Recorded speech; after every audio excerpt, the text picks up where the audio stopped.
사사기 말씀은 여호수아 말씀 다음으로 기록된 구약의 7번째 성경이지요. 여러분 혹시 그 여호수아 마지막 장인 24장이 어떻게 끝을 맺고 있는지 아십니까? 이스라엘 민족의 리더였던 여호수아가 죽음으로써 여호수아가 끝이 나고 그리고 바로 사사기 말씀이 시작이 되는 겁니다. 애굽에서 이스라엘 백성들을 이끌어내어서 광야의 시간 동안 하나님이 세우셨던 리더가 모세였습니다. 그렇죠? 그리고 그 모세가 죽고 나서 하나님은 가나안 땅을 정복할 때 세우셨던 리더가 있었는데 그가 바로 여호수아였습니다. 그러면 여호수아가 죽었다라는 건 하나님께서 가나안 땅에 살아가는 이스라엘 백성들을 위해서 또 다른 리더를 세우셔야 한다라는 것과 같죠. 그런데 어떻습니까? 우리가 성경을 읽어보면 하나님은요 더 이상 사람 리더를 세우지 않습니다. BC 1050년경에 사울을 하나님께서 이스라엘의 초대 왕으로 세우시기까지 무려 약 한 350년 동안 하나님은 이스라엘 전체에 어떤 리더도 어떤 왕도 세우지 않습니다. 각각의 지파들이 12지파들이 각 지파 중심으로 살아가기를 하나님께서는 원하셨습니다. 우리는 이 기간을 사사시대라고 부르고요. 이 시대의 내용을 기록한 말씀을 사사기라고 부르는 것이지요. 그러면 왜 하나님께서는요 이스라엘 백성들에게 리더를 세우지 않으셨을까요? 그 이유는 하나님이 이스라엘 백성들의 참 리더요 참 진정한 왕이 되시기 위해서였습니다. 그래서 사사기 말씀은요 어떻게 문을 열고 있냐면 이스라엘 지파들이 하나님께 묻는 질문에서부터 시작되고 있습니다. 과거 이스라엘 백성들이 하나님께 뜻을 구하려면요 모세나 여호수아를 통해서 구했습니다. 그런데 이제는 이스라엘 백성들은 하나님께 직접 묻고 있는 거예요. 우리 사사기 1장 1절 상반절 같이 한번 읽어보도록 하겠습니다. 여호수아가 죽은 후에 이스라엘 자손이 여호와께 여쭈어 이르되 아멘. 그러니까 성경을 읽는 우리 독자로 하여금 성경에 제일 먼저 무엇을 이야기하고 있는 거냐면 깨닫게 하는 게 있어요. 무엇을 깨닫게 합니까? 하나님을 삶의 주인으로 모시는 자, 하나님은 내 삶의 왕으로 모시는 자는 어떻게 사는 삶인지 아느냐라는 거예요. 하나님께 뜻을 구하고 그 뜻에 순종하며 사는 자가 하나님과 동행하는 삶이고 우리와 함께 하시는 임마누엘의 역사를 경험한다라는 것입니다.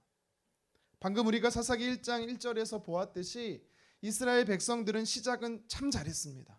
하나님께 물었고 그 뜻에 따라 순종하며 잘 살았어요. 근데 이 삶이 계속되었어야 하지만 문제는 얼마 가지 못했다라는 겁니다. 마치 에덴 동산의 아담과 하와와 같이 이스라엘 백성들도 하나님을 버리고 스스로 삶의 주인이 되었습니다. 하나님의 기쁘신 뜻이 아니라 자기의 소견에 옳은 대로 살았습니다. 저는 사람의 뜻이 무조건 잘못됐다라고 말씀드리는 게 아닙니다. 하나님께 묻지 않고 결정하는 것, 하나님의 뜻을 알고도 순종하지 않는 불순종이 문제가 된다라고 말씀드리는 겁니다. 왜 내가 내 삶의 주인이 되면 안 되는지 아십니까? 하나님 보시기에 죄된 모습에 빠져서 하나님과 멀어지기 때문입니다. 여러분 행복하기 원하시죠? 우리는 그래서 저마다의 파랑새를 쫓아갑니다. 하지만 사람이 추구하는 행복은 내가 잡은 것 같고 내가 도달한 것 같지만 아침 안개같이 희미하고 어느 순간 사라지는 것입니다. 내게 물질이 더 있거나 원하는 회사에 취업을 하고 성공하면 행복할 것 같지만 행복은 그런 것에 있지 않다라고 성경은 말씀하세요. 구약성경 시편 1편 1절은 이렇게 시작합니다. 함께 읽어볼까요? 복 있는 사람은, 그러니까 성경은요 누가 복된 인생인지를 쭉 설명하고 있는 겁니다. 이 표현을 히브리 원문으로 다시 이렇게 재해석할 수 있습니다. 다시 한번 읽어볼까요? 행복한 사람은, 행복한 사람이 누군지 아느냐라고 말씀하시는 거예요. 세상이 말하는 꾀와 길과 자리를 추구하는 사람이 행복한 자가 아니라 하나님의 말씀을 묵상하고 하나님의 말씀의 뜻에 따라 순종하는 사람이 진짜 행복한 사람이라는 거죠. 여러분 행복하십니까? 괜히 물었습니다. 여러분 우리는 존재의 본질상 하나님 안에 있을 때 행복할 수 있어요. 행복은 채워지는 겁니다. 세상의 것으로 채워지는 게 아니라 하나님으로 채워지는 것입니다. 그래서 사사기 시대의 이스라엘 백성들은 모세나 여호수아와 같은 영적 리더가 없어도 하나님이 계시기 때문에 하나님으로 인해서 행복할 수 있었던 거예요. 사사시대 이스라엘 사람들뿐만 아니라 이 시대 저와 여러분들도 똑같습니다. 내가 이 땅에 살면서 내 삶의 주인, 나의 왕, 바로 하나님을 모시면 우리의 행복이 시작이 되는 것입니다. 그렇다면 여러분들은 지금 어떤 삶을 살고 계십니까? 간절히 축복합니다. 하나님 뜻 안에 머물기를 원합니다. 처음 시작만 좋았던 이스라엘 백성들과 다르게 과정도 그리고 끝까지 하나님 뜻 안에 있기를 다시 한번 주님의 이름으로 축원합니다. 사사시대 이스라엘 백성들은요, 하나님이 거하실 삶의 자리에 하나님이 아닌 가나안 땅에 거짓되고 더러운 우상들로 채우며 살았습니다. 하나님 앞에서 목전에서 악행을 저질렀어요. 일삼았습니다. 그로 인해 하나님과 영적으로 멀어지게 된 거죠. 보일포그 신드롬이라고 있습니다. 우리나라 말로는 삶은 개구리 증후군인데요. 화면에 보시면 아마 비슷한 사진은 여러분 한 번쯤 보셨을 겁니다. 조금씩 물의 온도가 높아지는데 개구리는 모르고 있는 겁니다. 그러다 결국 삶아져 죽게 되는 거죠. 이처럼 우리가 하나님에게서 멀어지면 점점 고조되는 위험이 우리에게 찾아오고 있음에도 불구하고 세상에 휩쓸려 한몰에 우리는요 화를 당해 죽고 마는 것입니다. 그래서 우리는 할 수만 있다면 빨리 하나님께 돌이켜야 되는 것입니다. 어떻습니까? 이상하게도 우리는요 하나님께 쉽게 돌이키려고 하지 않는 아주 나쁜 심성을 가지고 있지 않습니까? 심지어 내가 하나님에게서 멀어지고 있는지도 조차도 모르고 있습니다. 인지하지 못합니다. 잘 살고 있겠거니. 이게 바로 저와 여러분들의 연약함입니다. 하나님 안에 사는 삶이 성공한 인생인데, 행복한 삶인데, 아버지의 품을 떠난 탕자처럼 영적 무지함과 완악함에 하나님께로 돌이켜 하지 않고, 오늘 나의 모습은 오늘 본문에 등장하는 사사시대 이스라엘 백성들과 다를 바가 없는 거죠.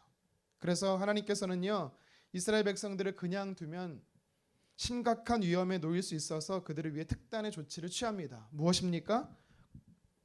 사랑의 매, 고난을 허락하십니다.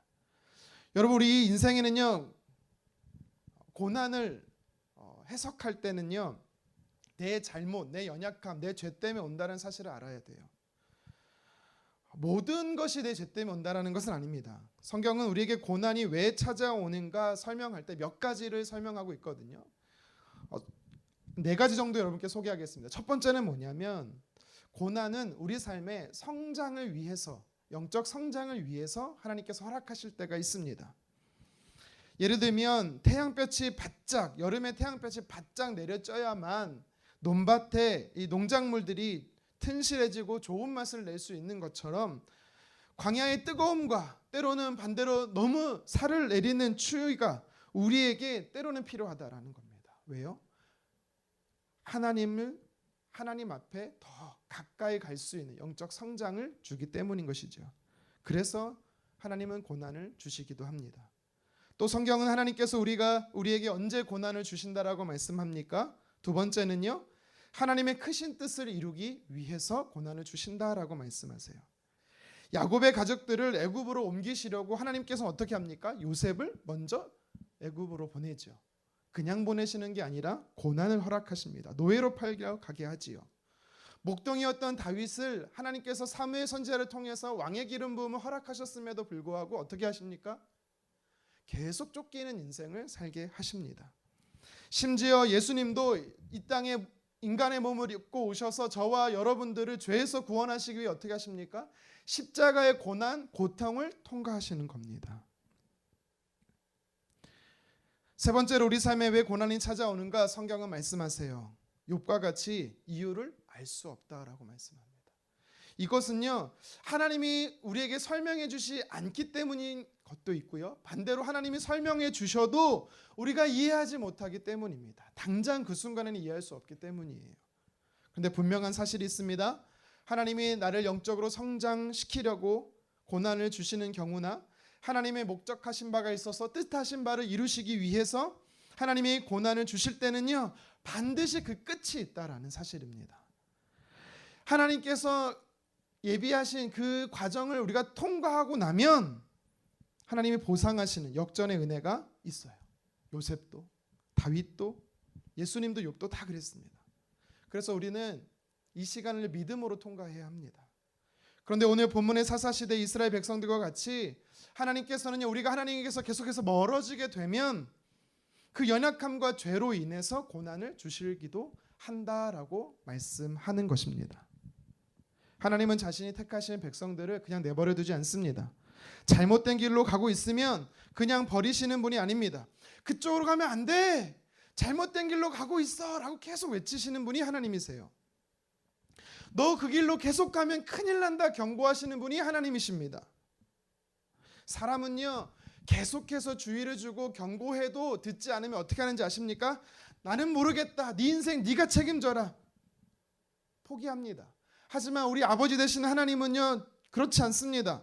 어떻게 하십니까? 절대 포기하지 않으세요. 그래서 고난이라는 따끔한 몽둥이를 드시는 거예요. 시편 기자는 그래서 이렇게 고백합니다. 시편 119편 71절 함께 읽겠습니다. 고난당한 것이 내게 유익이라 이로 말미암아 내가 주의 율례들을 배우게 되었나이다. 아멘. 고난이 시편 기자에게 있어서는요, 하나님 뜻 안에 살아가게 하기 때문에 은혜다라고 이야기를 하는 것이죠. 여러분, 하나님 없이 내 마음대로 살고자 하는 고집을 그만 부리십시오.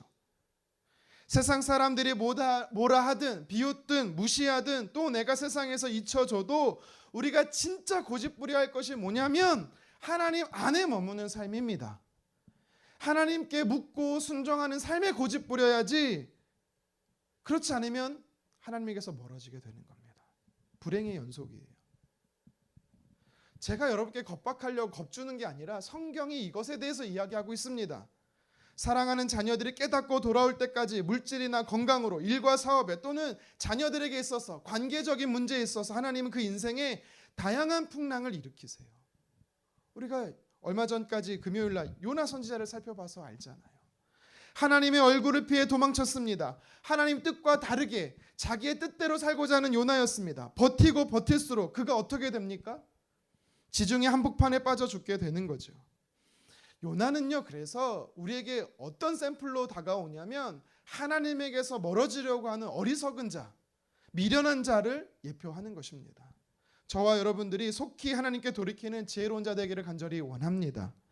하나님은 죄로 인해 자신과 멀어진 이스라엘 백성들을 돌이키게 하기 위해서 어떻게 하시냐면 이방 민족이라는 막대기를 통해 고난을 허용하십니다. 사사시대는요, 평균입니다. 한 30년 주기로 한 번꼴로 무려 12번이나 하나님께서요 고난을 허락하세요. 그래서 이 고난 때문에 고통당함으로 인해 하나님 앞에 나와 부르짖고 회개하면 하나님은 어김없이 은혜를 베푸십니다. 사사라 불리는 사람을 세워 이방 민족에게 그들에게서 구원해 내시는 거죠. 사진을 보시면 350년 동안 12번 이방 민족의 이 침략과 12명의 사사들이 어디서 활동했는지를 보여주고 있습니다. 좀 복잡합니다. 근데 오른쪽에 동그라미를 보시면 이 암몬 족속들이 요단 동편에 있는 오른쪽 므낫세 지파의 땅을 길앗을 공격해 오지요. 이스라엘을 암몬 족속으로부터 하나님께서요 구원해 내시는데 바로 입다라는 사람을 쓰시는 겁니다. 우리 같이 사사기 10장 10절을 읽어보도록 하겠습니다. 이스라엘 자손이 여호와께 부르짖어 이르되 우리가 우리 하나님을 버리고 바알들을 섬김으로 주께 범죄하였나이다 하니. 아멘. 하나님께 회개하고 돌이키니까 어떻게 해요? 하나님께서 8번째 사사인 입다를 통해 암몬 족속을 물리치시는 겁니다. 우리가 오늘 함께 읽은 사사기 11장 1절에서 이 11절까지의 말씀은요, 하나님께서 입다라는 사람을 사사로 쓰셨다라는 내용을 기록해 놓고 있습니다. 그러니까 하나님은요, 입다와 같은 자를 쓰신다라는 메시지를 우리에게 주고 있는 것이지요. 오늘 본문은 크게 두 부분으로 나눌 수 있는데요, 앞부분인 1절에서 3절은요 사사 입다가 어떤 출신 배경을 갖고 있는지 입다에 대한 설명이 나옵니다. 그리고 뒷부분인 4절에서 11절은 자신들을 대신하여 암몬 족속과 싸워달라는 길르앗 장로들의 요청을 입다가 수락하는 장면이 나옵니다. 당시 입다를 사사로 세우듯이 하나님은 지금도 사람을 세워서 하나님의 일을 감당케 하십니다. 그렇다면 하나님은 어떤 사람을 쓰실까요? 하나님은 어떤 사람을 세우셔서 하나님의 나라와 영광 위에 역사하실까요? 입다가 하나님의 사사로 쓰임받는 오늘 본문을 통해서 구체적으로 하나님께서 어떤 사람을 쓰시는지 살펴보고, 또 저와 여러분들도 입다와 같이 하나님 앞에 쓰임받는 인생 되기를 주님의 이름으로 축원합니다. 첫 번째로 성경은 말합니다. 누가 하나님이 쓰시는 사람인가? 하나님은 어떤 사람을 쓰시는가? 과거에 매이지 않는 자를 쓰신다라고 말씀합니다. 과거에 매이지 않는 자입니다. 스스로든 타인이든 초라하다 여겨지는 인생일지라도 하나님은요, 그 인생을요 쓰실 수가 있어요. 입다를 보면 그렇습니다. 오늘 본문 1절에서 3절은요 입다가 어떤 사람인지 성경이 소개하는데요, 이 성경을 보고 있노라면 정말로 기구한 인생이다라는 생각이 듭니다. 먼저 우리 1절 하반절 같이 한번 읽어보겠습니다. 기생이 길르앗에서 낳은 아들이었고. 아멘. 입다의 출신 배경이 나오지요. 그는요 서자입니다. 서자. 그것도 어머니가 기생인 서자였습니다. 흙수저 중에 흙수저였습니다. 뭐 지금은 좀 다를 수 있겠지만 그때 당시에는요 아무리 노력해도 출신 성분을 뛰어넘을 수 없는 이심양명이 불가능한 사람이 있었는데 기생의 아들이었습니다. 입다는요 엮이는 가정, 어둡고 건강하지 못한 가정에서 자랐습니다. 부모를 원망하고 자신의 출생을 비관할 수밖에 없는 사람이 입다였어요. 계속해서 한번 찾아볼까요? 2절 말씀 함께 읽도록 하겠습니다. 길르앗의 아내도 그의 아들들을 낳았더라. 그 아내의 아들들이 자라매 입다를 쫓아내며 그에게 이르되 너는 다른 여인의 자식이니 우리 아버지의 집에서 기업을 잊지 못하리라 한지라. 아멘. 불우한 환경이라도 피가 섞인 형제들끼리 서로 위로해주며 우애하며 사이좋게 지내면 좋으련만 그렇지 않았다라는 겁니다. 입다는요 엄마가 다르다는 이유로 이복 형제들로부터 버림받은 자였습니다. 어려서부터 학대받고 미움받고 거절을 경험하며 자랐습니다. 성인이 돼서는요 가족들에게 내침받는 정서적인 버림을 받은 자였습니다. 이게 바로 성경이 말하는 입다의 소개입니다. 이게 끝이 아닙니다. 성경은 입다를 소개하면서 한 가지 더 이야기합니다. 우리 3절 상반절 읽겠습니다. 이에 입다가 그의 형제들을 피하여 돕당에 거주하매. 아멘. 그러니까 우리는 성경을 읽다 보면 형제들을 피해서 그냥 돕당으로 입다가 간 것처럼 느껴지지만 사실은요 단순히 가족들의 박해 정도가 아니라 입다는 성읍 사람들에게 집단 따돌림을 당해서 쫓겨났던 것입니다. 쫓겨난 자였어요. 이복 형제들뿐만 아니라 길르앗 장로들까지도 권력을 동원해 무력으로 입다라는 사람을요 공동체에서 생활터전에서 쫓아낸 것입니다. 어떻게 할 수 있습니까? 7절에 보면 입다는 자신을 찾아온 길르앗 장로들을 향해 뭐라고 말합니까? 과거 자신을 쫓아냈던 것에 대해서 언급하고 있죠. 어머니가 기생 출신이고 자신은 서자였습니다. 어려서부터 놀림받으며 자랐고 이복 형제들에게 버림받았습니다. 성읍 사람들에게 집단 따돌림을 당해 쫓겼습니다. 그러니까 매 순간순간 입다의 감정이 어땠을까요? 외로웠고 때로는 슬펐고 아팠을 것입니다. 어쩔 때는요 분했고 억울했고 미웠고 서러웠을 것입니다. 그런데 하나님은요 이런 입다를 사사로 쓰셨다라는 사실입니다. 어떻게 하나님께서 이런 사람을 쓰셨을까요? 다시 말해 어떻게 하면 이런 입다 같은 우리도 하나님 앞에 쓰임 받을 수가 있을까요? 그가 과거에 매이지 않았기 때문입니다. 입다처럼 형들에게 버림받은 사람으로 대표적인 사람이 있죠. 창세기에 요셉이 있습니다. 요셉도 형들로부터 미움을 받고 애굽의 노예로 팔려갔습니다. 나중에는 성추행범이라는 누명을 쓰고 감옥까지 들어갔어요. 얼마나 상처가 컸겠습니까? 만약 요셉이 자신을 힘들게 했던 형들에 대한 이 분노와 원한을 계속해서 품고 살아갔다고 한번 가정해 보십시오. 그러면 그가 어떻게 했을까요? 나중에 애굽 총리가 되어서 형들을 만났을 때 그가 어떻게 반응해야 정상일까요? 감옥에 가두고 자신의 마음이 화가 풀릴 때까지 채찍으로 때리며 심한 고문을 하는 복수를 해야 했을 것입니다. 근데 요셉은 그렇게 하지 않습니다. 왜입니까? 요셉의 마음에는요, 더 이상 형들을 향한 원한이나 상처, 아픔이 전혀 없었기 때문입니다. 어떻게 할 수 있습니까? 요셉이 결혼을 해서 자녀를 낳았죠. 큰아들의 이름을 짓습니다. 그 이름을 보면 알 수 있어요. 그 이름이 무엇입니까? 므낫세지요. 므낫세 이름의 뜻이 뭐예요? 잊다, 잊었다라는 겁니다. 과거의 쓰라림과 아픔들을 더 이상 기억지 않는다라는 겁니다. 그것을 마음에 담아두지 않는다라는 겁니다. 요셉은 나중에 형들을 다시 만났을 때 어떻게 해요? 반가워서 목 놓아 울지요. 흉년으로 고통당하고 있는 가족들을요, 자신이 살고 있는 애굽 땅으로 와서 살도록 초대합니다. 과거의 상처와 아픔에 매이지 않았다라는 겁니다. 요셉처럼 오늘 본문의 입다도 그는요, 과거에 매여 사는 사람이 아니었습니다. 자신을 쫓아낸 사람들의 도움을 청하러 찾아왔을 때 만약 입다가 여전히 쓴뿌리 가운데 있었다면 그는요, 단칼에 거절했을 겁니다. 그런데 오늘 말씀해 보면 입다는 어떻게 합니까? 기꺼이 도와주죠. 심지어 자신을 괴롭히고 버린 사람들 위해 목숨을 걸고 싸우기로 결정합니다. 우리는 입다를 통해 하나님께서 어떤 사람을 쓰시는지 알 수 있는 것입니다. 어떤 사람이에요? 과거에 매이지 않는, 과거로부터 자유로운 사람들입니다. 우리는요, 누구나 숨기고 싶은 부끄러운 과거가 있습니다. 출신 배경이 좋지 못하거나 아니면 좋지 않은 경험들, 열등감, 실패한 기억들이 있습니다. 그런데 거기에서 우리가 자유로워져야 되지, 거기에 매여서 살게 되면 어떻게 됩니까? 인생이 불행해지는 겁니다. 우리가 과거의 아픔을 끌어안고 사는 사람들의 특징이 있어요. 뭔지 아십니까?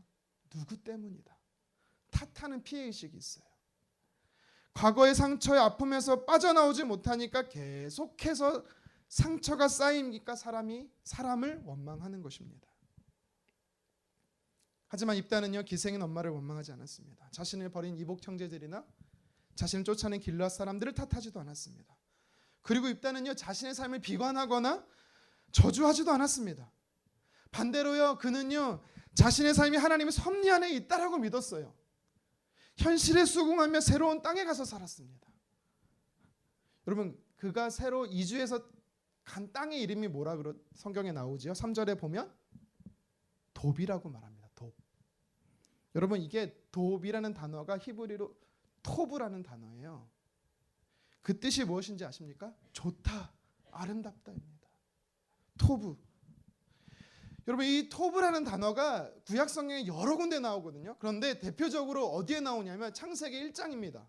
창세기 1장에 보면 하나님께서요, 천지를 6일 동안 창조하시고 나서 매일매일 뭐라고 말씀하는지 아세요? 좋았다, 아름답다, 토브라고 외치셨어요. 하나님께서는요, 아름답다, 너무 멋지다, 토브, 하나님의 외침과 같이 오늘 성경에도 입다도 똑같았습니다. 자신이 살아가는 그 땅에서 정말 아름답다, 정말 좋다, 토브라고 외치고 있는 것입니다. 어떻게 입다와 같은 사람이 이렇게 고백할 수 있습니까? 그는요, 과거에 매이지 않았기 때문입니다. 과거의 아픔과 상처에 매이는 삶이 아니라 오늘 하나님과 동행하며 하나님이 함께 하심을 믿고 그가 살아가는 삶의 현장 속에서 감사하며 살아갔던 것입니다. 여러분, 우리가 과거에 매이면 현실을 제대로 보지 못합니다. 지금 내 옆에 있는 사람이 얼마나 소중한 사람인지 깨닫지 못합니다. 지금 내가 속해 있는 공동체가 얼마나 소중한 공동체인지를 모릅니다. 하나님이 보내신 삶의 현장이, 하나님께서 나를 보내신 삶의 현장임을, 내가 살아가고 있는 이곳이 하나님 보내신 삶의 현장임을 깨닫지 못합니다. 입다는요, 좋다고, 아름답다고, 토브라고 외치고 있습니다. 심지어 3절 하반절에 보십시오. 자신에게 몰려드는 사람들이 있었어요. 성경은 이들을 잡류라고 이야기를 합니다. 인생의 목적이나 방향이 없이 그저 하루하루를 무의미하게 살아가는 사람들이었습니다. 아주 오합지졸이었어요. 그런데 이런 사람들, 소망이 없는 사람들을요, 어떻게 합니까? 모아서 그들을 훈련해서 암몬 족속을 물리치는 막강한 군대로 만들었습니다. 어떻게 입다가 이럴 수 있었습니까? 자신의 삶이 하나님의 뜻 안에 있다라는 하나님의 섭리를 인정했기 때문입니다.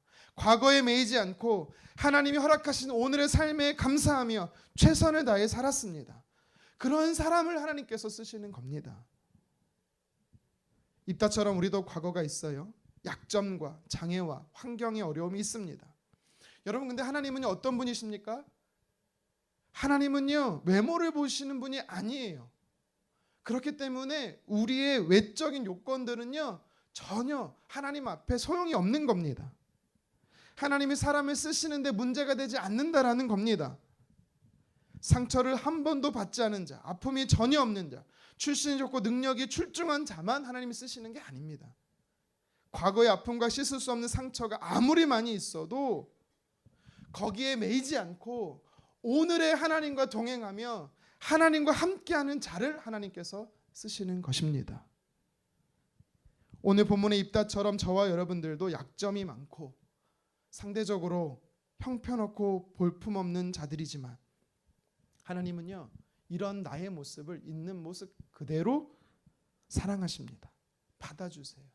그리고 하나님께서 아름답다, 좋다 말씀하시듯 저와 여러분들을 향해서도 토브라고 외칠 뿐만 아니라 저와 여러분의 삶이 하나님처럼 토브라고 외칠 수 있는 사람 되게 하신다라는 사실입니다. 여러분, 축복합니다. 과거에 매이지 마십시오. 상처에 매이지 마십시오. 계속해서 오늘 성경은요, 하나님이 어떤 사람을 쓰시는지 우리에게 이야기하고 있습니다. 하나님은요, 입다와 같이 하나님을 의지하는 자를 쓰십니다. 길르앗 장로들이 돕당에 있던 입다를 찾아왔습니다. 자신들을 대신해서 암몬 족속과 싸워달라고 요청하지요. 그러면서 6절에서 자신들의 장관이 되어달라고 말해요. 또 8절에서는요, 자신들의 머리가 되어달라고 말합니다. 이것은 입다로 하여금 자신들의 군사적, 정치적 리더가 되어달라는 것이죠. 그러자 입다가 어떻게 대답합니까? 우리 9절인데요. 같이 한번 읽어보도록 하겠습니다. 입다가 길르앗 장로들에게 이르되 너희가 나를 데리고 고향으로 돌아가서 암몬 자손과 싸우게 할 때에 만일 여호와께서 그들을 내게 넘겨주시면 내가 과연 너희의 머리가 되겠느냐 하니. 아멘. 여러분, 우리가 9절을 잘 해석해야 돼요. 그렇지 않으면 입다가 되게 굉장히 권력욕이 많은 사람으로 오해할 수가 있습니다. 9절에서요, 입다가 원하는 것은 길르앗 사람들의 머리가 되는 게 아니었습니다. 이 9절 말씀에서 이 입다가 어디에 방점을 찍고 있는지 아십니까? 여호와께서 그들을 내게 넘겨주시면. 입다가 이끄는 군대 힘이 있었어요. 그러니까 길르앗 사람들이 찾아왔겠죠. 그럼에도 불구하고 입다는요, 자신이 힘이 있다, 능력이 있다, 자신의 군대에 대해 말하지 않았습니다. 도리어 그는 뭐라고 말합니까? 암몬 족속과 싸워 이길 수 있는 것은 하나님 손에 달렸다라는 것을 이야기하고 있는 것입니다. 전쟁의 승패는 하나님께 있다. 여러분, 이런 입다를 하나님께서 쓰시는 겁니다. 하나님의 도우심이 없다면 아무것도 할 수 없다는 믿음을 가진 자, 하나님은 그런 자를 쓰십니다. 여러분들은 어떻습니까? 힘들 때, 어려울 때, 앞이 깜깜해서 보이지 않을 때 여러분들은 누구를 먼저 찾으십니까? 하나님을 찾으십니까? 하나님을 의지하십니까? 기독교 여성 작가인 질 브리스코라는 분이 계십니다. 이분이신데요. 이분이 쓴 사람을 변화시키는 8가지 습관이라는 책에 보면 자신이 기차 여행 중에 겪은 경험담을 하나 기록해 놓았습니다. 한 여자아이가 이 승객들 사이를 오가면서 막 사람들에게 말을 거는 거예요. 자기 인형도 자랑하고 자기 입은 옷도 자랑하면서 굉장히 부침성 좋았어요. 살갑게 마치 우리 누구처럼? 이진이처럼, 수봉 전사님 둘째처럼 막 다른 사람들에게 다 안기는 겁니다. 그러더니 책을 읽고 있었던 이 저자에게까지, 이 작가에게까지 온 거예요. 그러면서 막 대화를 나눕니다. 근데 브리스코라는 여성이 궁금해진 거예요. 이 아이의 부모는 누구지?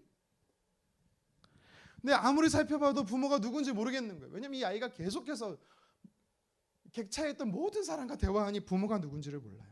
그런데 잠시 후 기차가 어두운 터널에 들어서니까 그제서야 이 아이의 부모가 누군지를 알게 되었다라고 말합니다.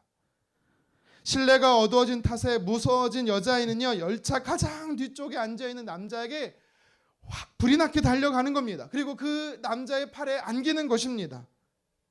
아버지에게 안겼던 것이죠. 아이는 공포가 밀려왔을 때 자기 아버지에게로 달려갑니다. 왜요? 거기가 피할 곳이기 때문입니다. 여러분들은 살다가 캄캄한 어둠을 만났을 때 누구 품에 안기십니까? 절망의 순간에 누구를 찾아가십니까? 우리 인생에도요, 어둡고 긴 터널이 찾아옵니다. 그때 우리는 누구를 신뢰해야 합니까? 누구를 의지해야 합니까? 하나님을 의지해야 합니다.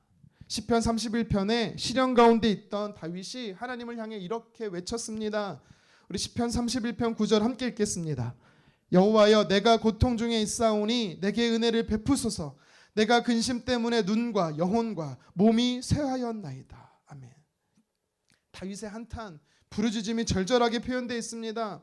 아마 우리도 다윗처럼 눈물을 앞을 가릴 수 없을 정도로 계속해서 우는 사람이 있을 거예요. 근심 때문에 육신도 영혼도 쇠하여질 때가 있는 사람도 있을 겁니다. 그때 우리가 기댈 분이 필요해요.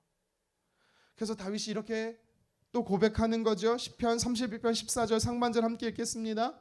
여호와여, 그러하여도 나는 주께 의지하고 말하기를 주는 내 하나님이시라. 아멘. 하나님, 그래도 내가 하나님을 의지합니다. 내가 눈물의 앞을 가리지만 그래도 내가 하나님을 의지합니다. 내 몸과 마음이 쇠하여지지만 내 문제는 해결되지 않았지만 그래도 여전히 하나님은 내 하나님이시기에 내가 하나님을 의지합니다.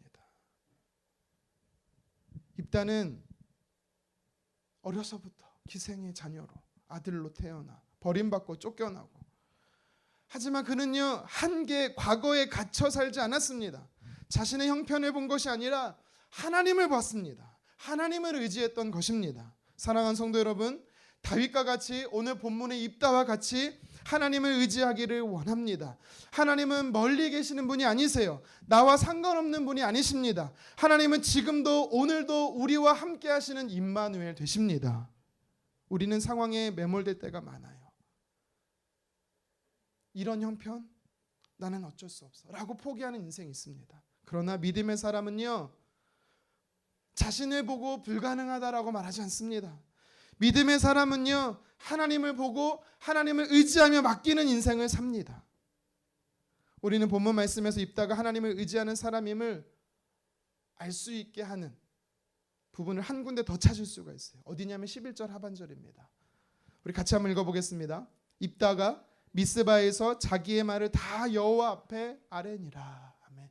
여기서 말하는 미스바는 우리가 아는 미스바는 아니고요, 요단 동편의 길르앗 땅에 있는 미스바인데요, 그가 어쨌든 미스바에 도착하자마자 무엇을 합니까? 하나님 앞에 나아가서 기도하는 겁니다. 길르앗 장로들의 요청을 수용한 뒤 곧바로 가서 그는요, 기도부터 했습니다. 무엇을 놓고 기도했을까요? 암몬 작속과 싸워서 이길 수 있는 지혜, 그 방법을 하나님께 구했을 것입니다. 우리가 왜 기도해야 합니까? 우리가 왜 11월 달에 하나님 앞에 나와 기도해야 합니까? 내 삶에 불가능한 상황이 너무 많기 때문입니다. 내 힘으로 해결할 수 없는 문제들이 너무나 많기 때문입니다. 그래서 우리는 하나님 앞에 의지하며 기도해야 합니다. 아무것도 보이지 않고 가능성이 전혀 없는 것 같지만 하나님 앞에 엎드려 기도하기 시작하면 하나님은요, 일하기 시작하십니다. 여러분, 기도하는 행위 자체가요, 어두움을 거치는 것과 똑같아요. 기도는 하나님께 시선을 고정하는 겁니다. 여러분, 그래서 기도하는 사람은 눈빛부터 달라요. 하나님의 안목을 가지고 있기 때문입니다. 아무리 힘든 상황에도 소망의 빛이 있기 때문에 기도하는 사람은 다릅니다. 우리는 늘 하나님께 기도로 물어야 합니다. 하나님께 묻지 않으면 어떻게 되는지 아세요? 스스로의 기준을 만들고 그것을 따라 살아가기 때문에 자신의 경험을 의존해요. 그러면 망하는 겁니다. 사사시대의 사람들이 어땠습니까? 하나님께 구하지 않고 자기네 소견을 따는 고집을 부렸더니 그들은 망했습니다. 우리의 기도가 식는다라는 것은요, 사사시대 사람들과 같이 자신의 소견이 강해진다라는 겁니다. 자기의 내면의 욕구와 욕망이 강해진다라는 겁니다. 다시 말해 기도하지 않아서 망하는 인생이 되는 것입니다. 하나님께서는 자신을 의지하며 기도하는 입다를 쓰셨습니다. 저와 여러분들도 입다처럼 우리의 삶이 하나님의 능하신 손 안에 있음을 믿고 하나님께 지혜를 구하는, 하나님을 의지하는 사람 되기를 간절히 원합니다. 그래서 입다처럼 하나님 나라와 영광 위에 귀하게 쓰임받기를 다시 한번 주님의 이름으로 축원합니다. 말씀을 정리하겠습니다. 오늘 본문에 등장하는 사사 입다, 여러분 이 입다 이름의 뜻이 뭔지 아십니까? 하나님께서 여신다라는 겁니다. 하나님께서 여신다. 입다는요, 어려서부터 자신의 인생에 꽉 막힌 삶이었지만 하나님께서 그 인생을 책임지고 여셨다라는 것입니다. 여러분, 하나님께 맡기십시오.